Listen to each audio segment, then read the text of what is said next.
আজ আমি এখানে দাঁড়িয়ে আপনাদের সামনে আমার বাংলাদেশের ভক্তদের নিয়ে গুরুত্বপূর্ণ কিছু কথা বলতে চাই। আমি জানি আপনাদের অনেকেই ভাবছেন ট্রাম্প বাংলায় কথা বলছে কেন। বন্ধুরা, আমি শুধু বাংলায় কথা বলছি না, আমি বাংলার চেতনা নিয়েও বলছি। কিন্তু কেন বলুন তো?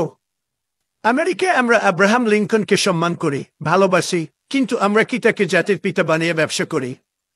আমি আমার শপথ অনুষ্ঠানে তার নাম একবারও বলিনি। এতে তার যেমন মান ইজ্জত যায়নি, আমেরিকারও সম্মান ক্ষুণ্ণ হয়নি। আমি প্রেসিডেন্ট হিসেবে শপথের পর লিঙ্কনের মাজারে ফুল দিয়ে তার দোয়া নিয়েছিলাম, ওটাই না। আমি কিন্তু সেখানে না গিয়েও আমার কাজ দারুণভাবে চালিয়ে যাচ্ছি। আমেরিকারা কিন্তু আমার কাজে হাত তালি দিয়েই চলেছে। বন্ধুরা, আমরা এগিয়ে চলেছি, ভবিষ্যতের দিকে তাকিয়ে আছি।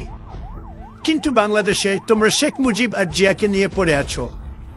তারা যদি কবর থেকে উঠে আসেন, তাতেও কি দেশের অর্থনীতির উন্নতি হবে? আমি শপথের দিন একবারও জর্জ ওয়াশিংটনের নাম নেইনি, তাতে কি তিনি কম সম্মানিত হলেন?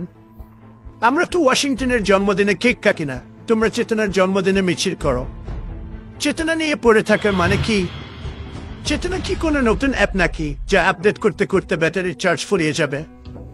আমেরিকানরা যদি প্রতিদিন স্বাধীনতা যুদ্ধ নিয়ে পড়ে থাকতো, তাহলে আমরা আজ এত বড় শক্তি হতে পারতাম। আমরা ব্রিটিশদের বিরুদ্ধে রক্তক্ষয়ী যুদ্ধ করেছি, কিন্তু আজ ব্রিটেন আমাদের অন্যতম সেরা বন্ধু।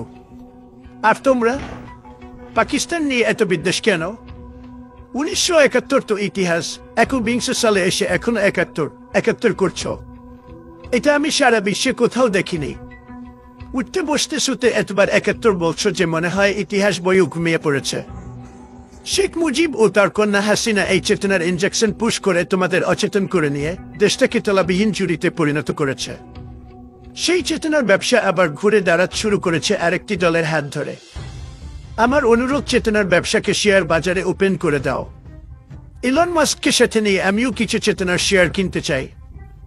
এক পক্ষ বলে মুজিব না থাকলে দেশ শেষ, আরেক পক্ষ বলে বিএনপি না থাকলে গণতন্ত্র শেষ। এই ব্যবসা কতদিন চলবে? চেতনা কি সেরা হিট গান নাকি যে বারবার রিমিক্স হচ্ছে? আর বলো তো, আমরা কি কানাডাকে আমাদের সমুদ্রবন্দর ব্যবহারের অনুমতি দিয়েছি বিনামূল্যে? একদমই না। আর তোমরা কি করছো? চট্টগ্রাম আর মোংলা পোর্ট ভারতের হাতে তুলে দিয়ে বলছো আমরা 1/7 ঋণ শোধ করছি। বন্ধুরা, ব্যবসা ব্যবসার মতো করো, দান খরাতের মতো না। শেখ হাসিনা পালিয়ে গেলে চেতনার ব্যবসায় বিফল হয়ে ওই একই চেতনার ব্যবসা এখন যারা করতে চাচ্ছ, তাদের ভবিষ্যৎ কি হবে জান? বন্ধুরা, তাদের পরিণতি হবে ঠিক সেই শাসক নেপোলিয়নের মতো। শেষ পর্যন্ত নির্বাসনে জীবন কাটাতে হবে। কিন্তু পার্থক্য হলো, নেপোলিয়নের ছিল সামরিক প্রতিভা, আর চেতনার ব্যবসায়ীদের আছে শুধু ফাঁকা বলে। বন্ধুরা, চেতনা শুধু একটা লুটপাটের হাতিয়ার। চেতনা তোমাদের অচেতন করে সর্বশান্ত করার টুলস। তোমাদের নেতারা এই চেতনার মাধ্যমে বিদেশে হাজার হাজার কোটি টাকা পাচার করেছে, আর তোমরা বসে বসে তাদের আঙ্গুল চুষেছ।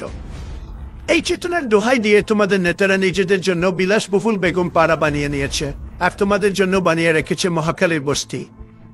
বন্ধুরা, তোমরা শুধু চেতনা নিয়ে ব্যস্ত, কিন্তু দেশ চলবে কিভাবে?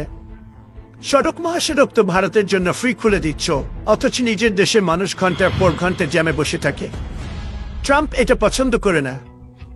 আমেরিকায় যদি এমন হতো, আমি নিজেই রাস্তার ধারে দাঁড়িয়ে ট্রাফিক সামলাতাম। তাই আমি বলছি বন্ধুরা, একটু বাস্তব হও। 71কে সম্মান দাও, কিন্তু 2025 নিয়ে ভাবো। আমেরিকা বাংলাদেশকে ভালোবাসে, আমি বাংলাদেশকে ভালোবাসি, কিন্তু আমি চেতনার ব্যবসা ভালোবাসি না। তোমাদের চেতনার দোকানে ডিসকাউন্ট দিলেও আমি কিনব না। ধন্যবাদ।